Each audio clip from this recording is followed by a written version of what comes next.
Welcome to Creative Piecemeal Podcast, a podcast for creatives. I'm your host, Tammy Takeishi. Join me for compelling conversations with artists, actors, authors, musicians, and other creatives about the impact of the creative and fine arts in their lives and our ever-changing world. Thank you for listening.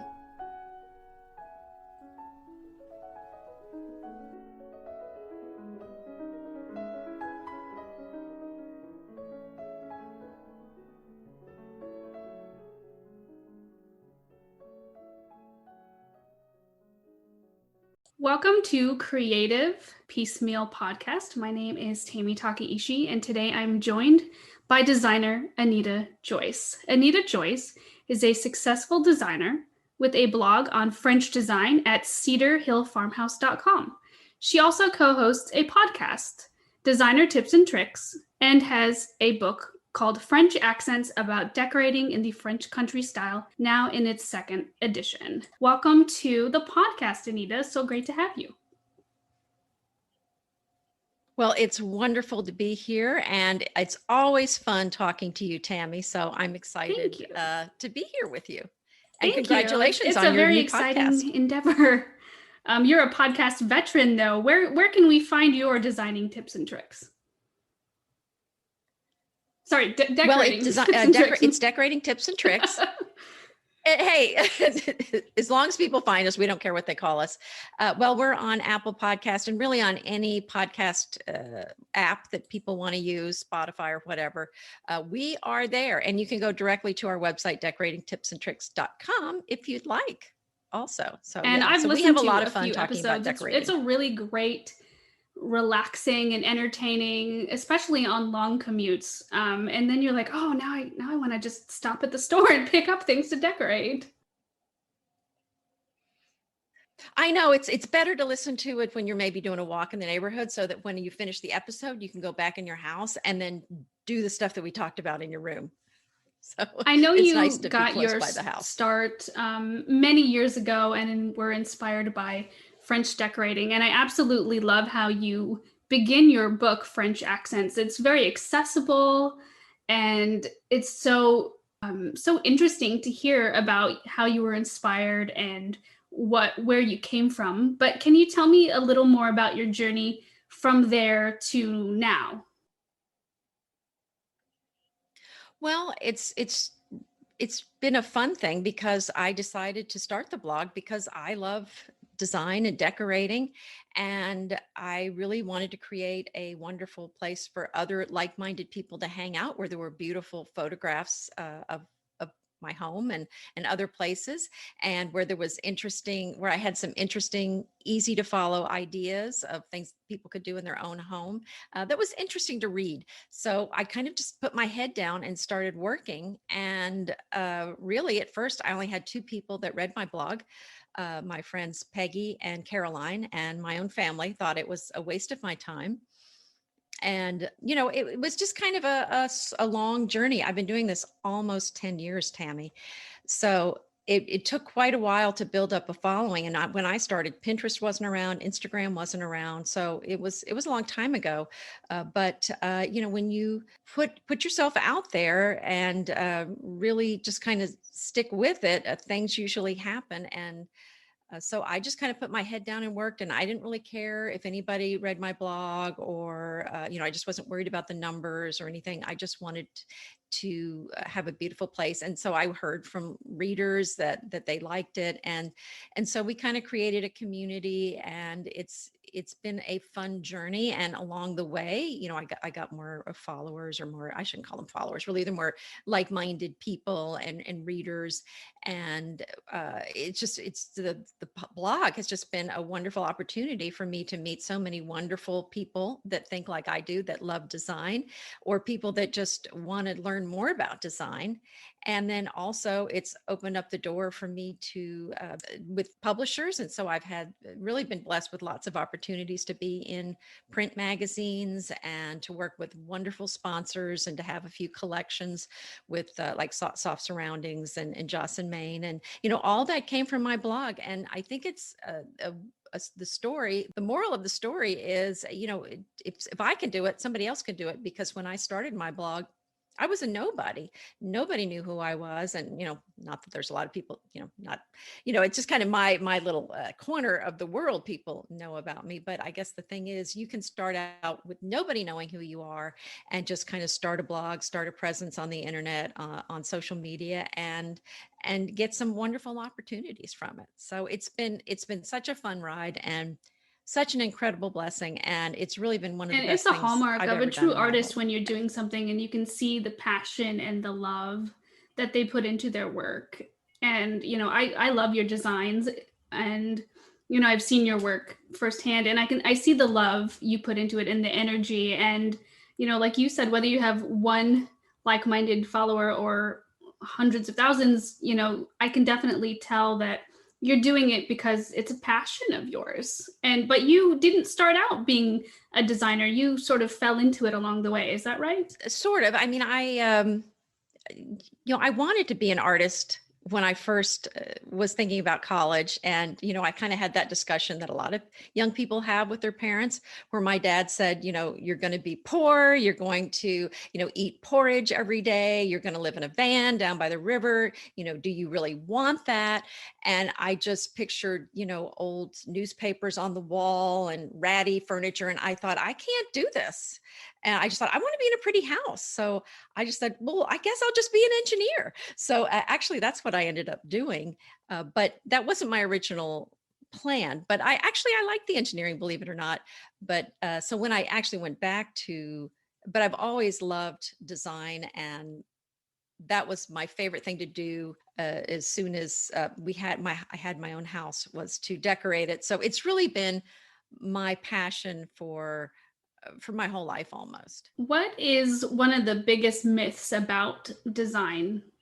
I think one of the biggest myths is that you have to have a real talent for it to have a pretty house, or you have to hire someone. That's really not true. And it's really evidenced by all the listeners of our podcast. They contact us all the time and they say, you know what? I didn't think I really was good at decorating, but I've been listening to your podcast and I now have confidence to go buy things for my house. I have confidence to do things. And so I really think it's something that anybody can pick up, even if they feel like they're not good at it. You can really improve a lot and have a beautiful house that suits you. So it's sort of a practice makes perfect, meeting a person's personal style, essentially. Yeah, I think it's exactly. I mean, you're going to try things. Some things are going to work, some things aren't. And it's all about getting your own personal style. And the real thing that we try to steer people away from are things that we know are going to be disasters, because we've been doing this long enough. If you can make a mistake, we've probably made it.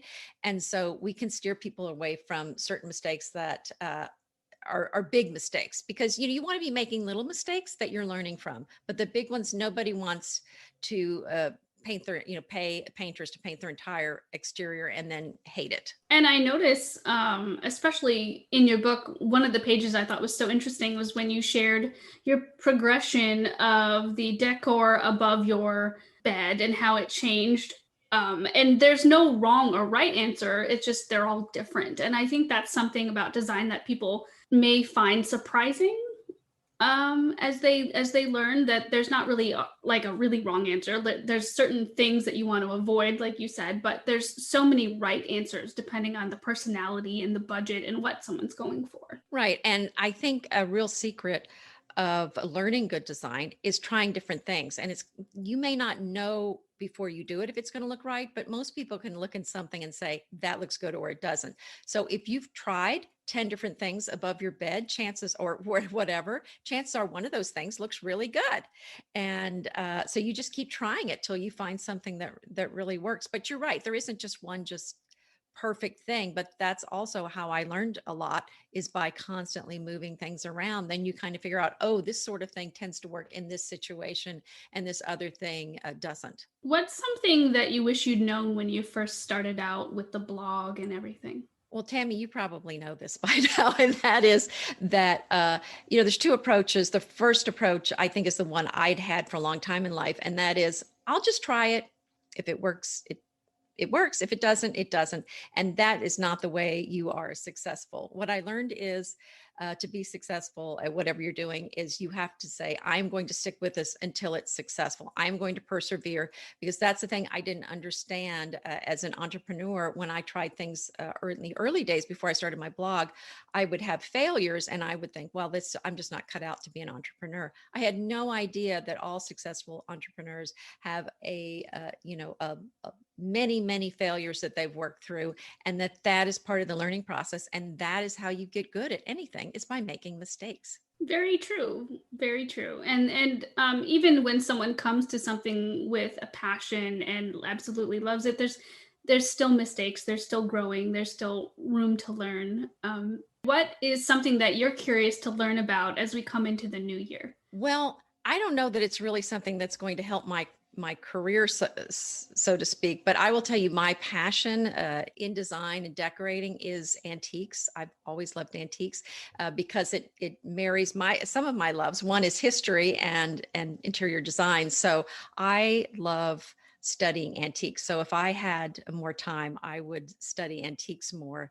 That is just a real passion of mine. I always love to think about who had these pieces of furniture, how did they live, what was life like, and just what were their lives like. And so I have so many old things, and I just imagine, what these pieces have seen. If only the furniture could talk, right? Well, right. And it can tell us some things, but not as much as I want to know. I want to know the whole kit and caboodle. I think that's what draws me to antiques too. I just like to, well, it's been a while, but I love just sort of browsing the stores and seeing like, oh, where did this belong? Who owned this? And it's very true also with musical instruments, except they come with a little more detailed story of who owned it and things like that. But with antiques, you get such a wide variety. You can get something mid-century, or you can get something from the French style, the 1800s, or if you're really lucky, something from like way centuries back, and just imagining the kind of history that comes with that. I imagine you also like to go to museums as well. I do. Actually, I was planning to be a docent at Bayou Bend here in Houston until I found out the time requirement, and because I love their collections there, and it's all American history, and it's furniture. So it's in a historic home setting. So if I had more time, I would do it. It's very involved, and you have to agree to do a tour a week, basically. So if it weren't so involved, I would have done that. But yeah. What's your favorite piece that you currently own in your home? Oh, that's a tough one. Oh, really? So you're going to ask me the next question is who's your favorite child, right? I know that's coming because that's how that sounds. Probably the armoire in my breakfast room. It was one of the first pieces. Actually, I think that is the first antique piece I bought. And we converted it into a china cabinet. So it has all my favorite little antique pieces of French dishes in there, and English and American dishes. And I think that's what started my love of French antiques, was that beautiful piece. So that's probably that one. I think I remember that one. It's gorgeous. Oh, thank you. Everything in your home is gorgeous. Oh, you're so sweet. Thanks. So what is the best compliment you've ever received? Well, I think the best compliment was when Country French magazine, which if you're into the country French design, I mean, that's kind of the creme de la creme. There's several French decor magazines, but Country French magazine by Meredith is kind of the creme de la creme in my field. And so when they asked to put my house in their magazine, and actually put a picture from my house on their cover, that was one of the biggest compliments. And then in their next issue, they actually listed me as one of their favorite style makers. And so I just thought, it's kind of like, I can't get any better than this. This is just wonderful. And it's always been my favorite magazine. So that was probably it for me, even though most people probably haven't heard of that magazine. But for me, and gosh, what you have to know is these other houses that they feature in there are these multi-million-dollar chateaus. And here's my wee little craftsman style house in there. And actually the funny thing is my house is the only one that they didn't show the front of my house, because I actually have, a small craftsman style house, whereas all the other houses, like I said, are these massive chateaus. So anyway, it was a real honor. That sounds wonderful. And you've been featured quite a lot across various publications, and I'm sure that's always a highlight no matter when it happens. It is, and it's just it's still wonderful. And I just found out a few weeks ago I was in a magazine I didn't even know about that was on the shelf. Somebody said, "Hey, this is your house," so that happens too. So yeah, it's always fun, and yeah, even if it's happened several times, which is has happened just from having the blog. So it's really a great way for people to get their name out, and whatever their business is to have a blog or have an Instagram account, and it's amazing how many people find you there. Do you have any advice for someone who wants to make a career out of design? I mean, obviously you need to be honing your craft. And so if somebody has no experience and they didn't go to, interior design school, I would say the place to start if you want to do design or be a decorator or whatever is to start working with friends and just do work for free. Start your portfolio, get good with your camera skills, take lots of photos of your work, of your own house, of other people's houses, move things around so you have lots of photos. And then you're going to need a website, you're going to need a presence on social media, and just start posting things and start posting opinions. See if you can get featured in some magazines. I know a lot of bloggers that will only work with a magazine if they get paid for their photos, and I that's never been my philosophy. I've always said, if you want them, I will give you the pictures. You can use my photos. I'm not going to charge you, but just mention my book, or please promote this or that. And I've always seen it as free advertising. So I think that's, you're going to be looking for ways to get some free advertising like that. And so again, I mean, but I will say it takes a lot of hard work. And I'm telling you, my family thought I was nuts for a long time. Have they changed their tune since then? Well, only I think that first check, my husband's like, "No, who gave you money? I what? They paid you money?" I still remember that. He thought it was a waste of time until I got that first check. Then he's like, "Okay, this sounds good," because as a blogger and an Instagrammer, I do.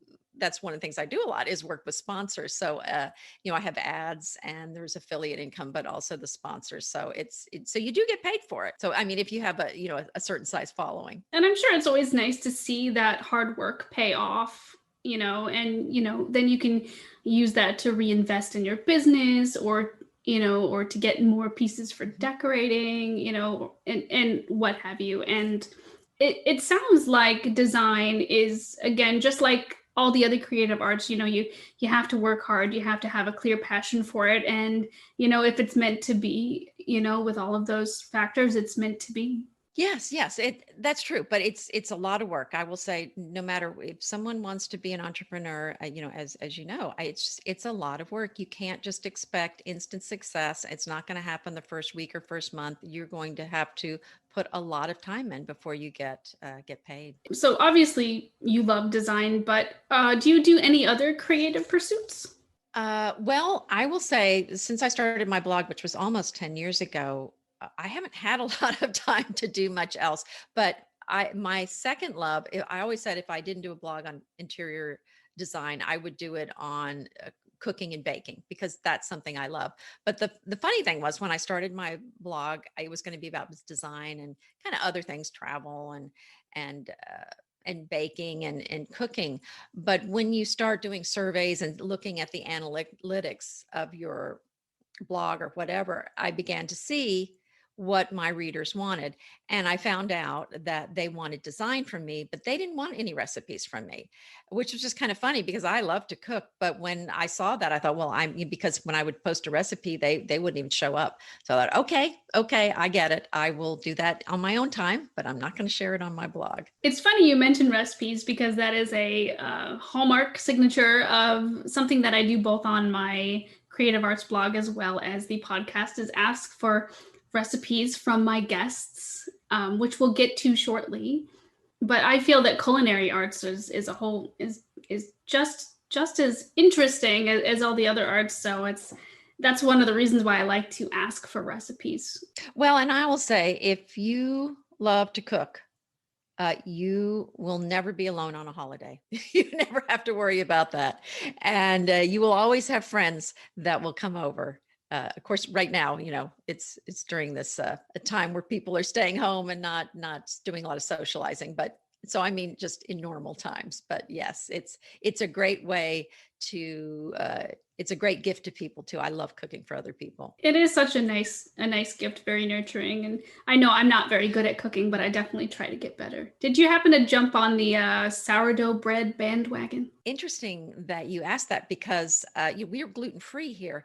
And so I was a little panicked because I wasn't able to find the gluten free bread. So I decided I was going to make bread at home. And so I did start some gluten free sourdough starter, but it doesn't really. The recipe I had was not really good with the gluten free. I think it would have worked very well with regular flour because I did used to make sourdough bread all the time. So I actually found a recipe. Well, I finally found some when you could finally get some yeast. I came across a book on Amazon that's I'll have to find it for you so you can put it in your show notes, but it's about a gluten-free bread making. And so actually I make this bread every week because my family demands it. But basically you do add some yeast to it, but you make the bread on, let's say, Monday, and then you store it, let it rise, and put it in overnight. And then you just scoop out enough to make bread every day. And that's a week's worth of bread. So all you have to do every day, once you've mixed it up, and it's because it's gluten free, you don't even have to knead it. So you just kind of shape it up, heat up your oven, pop it in, and it really takes maybe 15 minutes or maybe 10 minutes of your active time, not the baking time, but time you're involved in it, 10 minutes. And I have fresh bread every day now. And because it's in the refrigerator all week, it has a sourdough flavor to it. Oh, that sounds lovely. It's pretty good. Is it the kind that you can put like jam on it and things like that? Yes, or honey. Yes. That sounds wonderful. Yeah. So I don't know. I don't know. That may have to be the recipe that I share. But that's a really and the one I make is actually a whole grain bread that's gluten free. So it's got sorghum flour, brown rice flour, and I think oat flour in it as well. And I'm sure it makes your whole house smell wonderful too. It does. And Kevin's working from home now, so he just when he smells that, he comes to the kitchen and everyone shows up when it comes out of the oven. You don't even have to ring the dinner bell. You just take the bread out of the oven. That's right. That's right. Or I send a loaf of bread emoji to everybody and they just show up in the kitchen. That sounds lovely, actually. And interesting that we're talking about bread because it always reminds me of France, like fresh baked bread and things like that. And you've done some traveling in France, correct? Yes, I have. And that's really what kicked off my love of French decor was my first trip to France. And I didn't, I just had this real affinity for it. And I just fell in love with the people, the culture, the furniture. And then I found out that I had French ancestry. Uh, but I didn't know it because these ancestors of mine were called Lee Master, but actually they had anglicized it. It was actually a Lemaitre. So maybe anyway, so apparently I have some French blood. And that may be why I love the French style so much. That's always exciting. Have you traced your genealogy at all? No, I mean, I've thought about doing that. I haven't, again, I've just now been stopped working so frantically where I have no free time. So I might be able to do that now, but that I think the people came over, I think they might've been the Huguenots and they might've come over because of religious persecution in France because they'd been here a long time. So yeah, that would be interesting. I should do that. What are some of your favorite places to have traveled in France? And then if you could travel anywhere else safely, where would you go? Well, of course, Paris is Paris. I mean, if you've never been to France, I mean, that would be the first place I would recommend to people to go because it is just a one of a kind. But I fell in love really on this first trip to France in the Luberon Valley. We actually stayed in a little town called Lacoste with cobbled streets and little charming cafes. And it was a quieter, simpler life than Paris. Really charming, beautiful vistas. And I think when the owner of the bed and breakfast we were staying at, when he threw open those shutters and I saw the valley below and Banu, this little town on the other side of the Luberon Valley, I just gasped and I thought it was the most beautiful scene I had ever seen. And I just saw how people just love to sit around and eat and communicate, talk and laugh and spend time together. And I just it just meant so much to me. And I thought, this is so different from what I was raised with the strong work ethic and, you work to live, rather than, no, you live to work, or what, or, I mean, it was the opposite of that. It was kind of the work, work, work. That's what I was raised with. And this was more of a, well, you work, but you also enjoy life. You spend time away from work and have it was a much more relaxed lifestyle. So it wasn't just France that I fell in love with, but this lifestyle that was just so beautiful. I think we can all get behind the nice, relaxed work-life balance lifestyle, especially if you're in such a lovely place like Exactly. France. And I realized it wasn't practical to live there. I mean, I had no,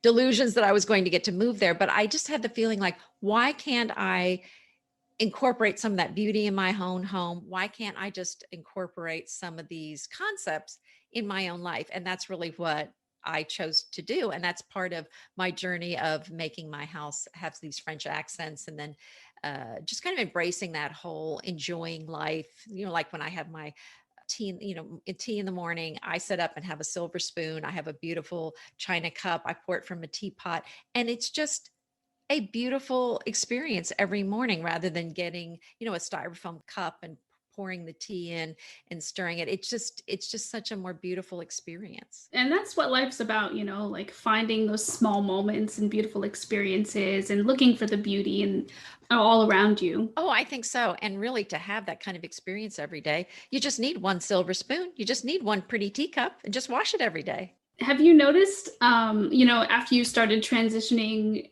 your home to be the French country style, did you notice that things just felt more relaxed as well? Yeah, because it just felt cozy and warm. And French style is a very relaxed style. It has an elegance to it, but very much it's relaxed. And keep in mind, I'm doing what I call my style is country farmhouse French or updated country French. So it's not the old style country French from the 70s. Where it's got the traditional, the blue, the cornflower blue, and the yellow and the orange. This is more so I kind of updated the colors and everything. So it's a very peaceful, relaxing design, I think. Yeah, I think atmosphere has so much to do with it. And when you've decorated a room and it just clicks, you Well, can right. And feel I think it. it's even more important now because I'm a homebody. So I'm home all the time, and it's very important to me to have a beautiful home. So I was kind of ahead of the curve. I had already worked on making my home beautiful to me, but I think for so many people that are now working from home, they kind of got caught off guard where they were used to kind of living their life outside, and now they're stuck at home. And so I think now it's really, really important for everyone to have a beautiful home. Because you don't want to be sitting around staring at a basket of laundry or boxes that you didn't unpack when you moved into your house 2 years ago. I mean, this is stressful for people. Very true. I think people really underestimate the importance and mental health aspect of having a home that's organized, having a home that's decorated, that's true to Right. And it doesn't have to yourself. be expensively done. We're not talking about spending a lot of money. We're not talking about necessarily hiring somebody, but something that works for you. And really, one of the main things we tell people all the time on the podcast is to declutter. That is one of the best things that anybody can do for their own peace of mind in their home. I know I was sort of forced into decluttering when I moved, and I was like, I can't believe I owned this much I stuff. know. I know. You don't realize it. And then you don't realize how it was too much until you get rid of it. And then you think, why didn't I do this before? It's a very cleansing feeling too. And then when you declutter, you're able to figure out more of who you are, what you can live with, what you can't live with, and almost make a fresh start. Right. And I will say, I did do the Marie Kondo thing with the closets 2 years ago, and did so all my clothes in the drawers are all rolled. So I can see everything in my drawers. I did that 2 years ago, and I've kept it. And it's been one of the best things I did. I got all the organizer drawers in all the drawers in the house. And it really lowered my stress level because now I know where everything is. And otherwise you end up buying a tape dispenser, and then you can't find it, and then you buy another one, and then they're in 3 or 4 places around the house, and you don't even know where they are, and it drives you nuts. Like, I'm not going to go buy another one. I know there's 4 in here somewhere. So it really is so helpful for everybody to do that. I love Marie Kondo. Have you seen her show on Netflix? I have not in a while, but I saw it right around the time I was doing that, and yeah, I think she's got some great techniques, and I think the concept of decluttering and organizing everything in your house is really important. You also talk in your book about like when you find something and it just speaks to you, like whether or not it's on trend, the importance of just sort of going with your true self when it comes to selecting something. Is there anything in your home where when you were out looking at antiques or shopping that you were like, oh, I have to have that. I don't care. I need it? Yeah, my house is full of those things. It's not just one thing. There's so many things like that. And if it's something that's just very unique. Yeah, I mean, in fact, my ridiculous thing now that I've done, the latest goofy thing I did was I bought the 6, I mean, they're matching 6 hand painted chairs from the early 1800s, probably Boston, a federal style. They're amazing. I got them for, a good price, a pretty good price. But I don't really have a room for them. I have no idea I mean, they're just kind of, I have them shoved in little corners, which is not good because then, it's kind of cluttering a little bit. But that was the last thing I got that was just kind of, I don't need this, but I couldn't stop myself. The next thing I knew, they were in my car. I'm going to have to start driving a smaller SUV that doesn't fit large things in it. There you go. There you go. Or get a bicycle around town. I've been wanting one of those Vespas. So see, that might save me. And it's very European. Yes, exactly. But I completely understand that about seeing something and being like, okay, I've got to have that. Oh, so bad. It's so bad. It's a disease. It is. But you're a designer, so I feel like you can get away with it more than other people. Well, I could get away with it more at one point because I had a booth at an antique mall, and then I had an online store. So, I would buy something new and then get, if I brought something in, I would send something out, but I don't really have, I'm not selling things right now. So yeah, I'm going to have to do a roundup for the consignment store again, I think. And speaking of stores, in your book, you mentioned some really great places for people to go. What's one of your favorites right now to find decorations and antiques? Well, my favorite, I don't know if you've been to it. It's Heights Antiques on Yale here in the Heights. And it's been my favorite for a long time. And Christy, the owner, is just delightful to work with. And they have really good prices and some pretty beautiful pieces and nice sales. And it's well displayed. So I think that's actually they won some Reader's Choice Award or something. So it's very popular here. Oh, that's wonderful. Yeah, I haven't been there in a long time, but I'm glad to hear that they're doing well. Mm-hmm. Oh, yeah. It's a great store. Is there any question that you wish I would have asked you? No, I mean, to me, the point of this is hopefully for somebody listening to this to have a spark of excitement about pursuing their own dreams and about following their own passions and spending time on their own creativity. So I'm hoping that what we've done is encourage somebody to do that. So if we've done that, then I think we've that's a good thing. Agreed. And that's part of what, had me start the podcast as well, is sharing the world of these different creative artists, what inspires them, and hoping to inspire other people to pursue the arts, whether it's just a hobby or even more professionally on a professional level. So before we go, where can we find you again on social media? Social media, I'm Cedar Hill Farmhouse on Instagram, and then my page is Cedar Hill Farmhouse on Facebook. And those are the 2 places that I hang out besides my blog, Cedar Hill Farmhouse. And then, of course, the podcast that we talked about, decorating tips and tricks.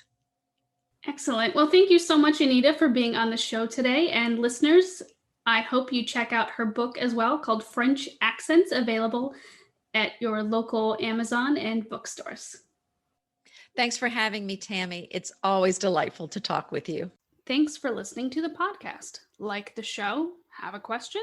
stop by the Facebook and Instagram pages. Links are in the show notes, or search for Creative Piecemeal Podcast on social media and click follow for all the latest.